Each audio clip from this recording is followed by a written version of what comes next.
Kemuliaan yang kita terima jauh lebih besar dari penderitaan yang kita alami. Kalau kamu katakan sekarang penderitaanmu besar, lebih besar dari itu kemuliaan kamu terima.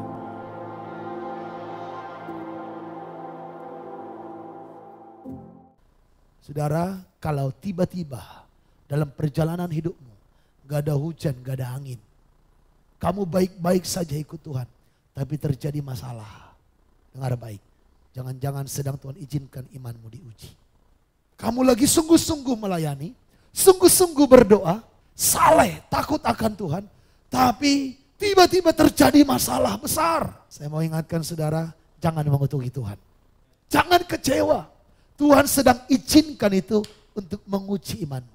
Untuk membungkam iblis. Karena iblis bilang, dia takut akan Tuhan karena kau berkati. Coba jangan kau berkati. Pasti dia mengutuki. Wow.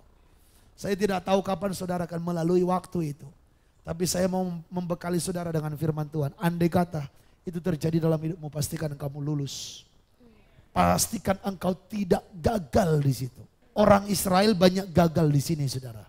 Orang Israel ketika mereka melihat pembelaan tangan Tuhan, laut Teberau dibelah dua, habis itu orang Firaun, Mesir dan Firaun tenggelam di dalamnya, mereka takut akan Tuhan, mereka bersorak-sorai. Tapi saudara tahu 3 hari kemudian ketika nggak ada air mereka bersungut-sungut. Saudaraku, saya tidak tahu mungkin sekali, mungkin 2 kali, mungkin 3 kali, atau entah berapa kali Tuhan izinkan seperti ini untuk menguji iman saudara. Maka saya mau sampaikan, bersabarlah di dalam penderitaan itu. Amin. Amin. Haleluya. Haleluya. Mungkin ada orang bertanya, Pak, saya ini sudah setia mesbah 2 pagi. Saya sudah setia pujian penyembahan seperti yang Bapak katakan. Saya sudah deklarasi firman. Saya memberi persepuluhan. Saya melayani. Apalagi Pak, tapi kenapa hidupku gak berubah? Saya akan jawab, sabarlah. Ada waktu dari Tuhan. Buktikan imanmu. Bahwa engkau tidak pernah tergoyahkan. Sekalipun masalahmu selalu begitu silih berganti setiap waktu. Sabarlah.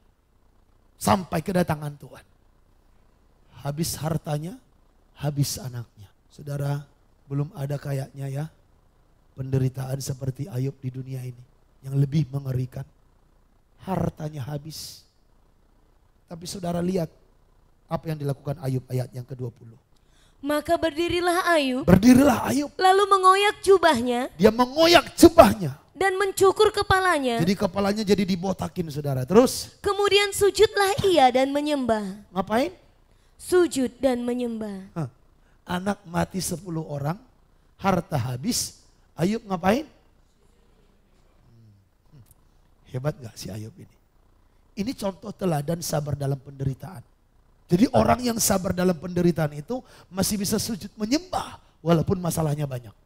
Kalaupun ada yang saat-saat ini hilang daripada saudara, saudara harus sampai jual tanah, saudara harus sampai jual mobil, jual rumah. Karena keadaan katakan Tuhan yang memberi, Tuhan yang mengambil, terpujilah nama Tuhan. Aku akan tetap beria-ria, bersorak-sorai, memuji Tuhanku.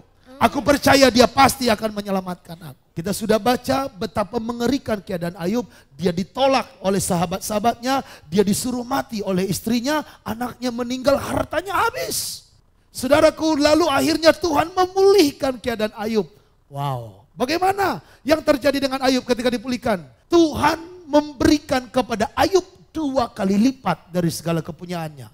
Kemuliaan yang kita terima jauh lebih besar dari penderitaan yang kita alami. Kalau kamu katakan sekarang penderitaanmu besar, lebih besar dari itu kemuliaan kamu terima. Makanya semakin banyak, semakin besar penderitaan seseorang. Kalau dia mampu bersabar, bertekun di dalam Tuhan, lihatlah maka kemuliaan dalam hidupnya pun semakin besar dan semakin banyak.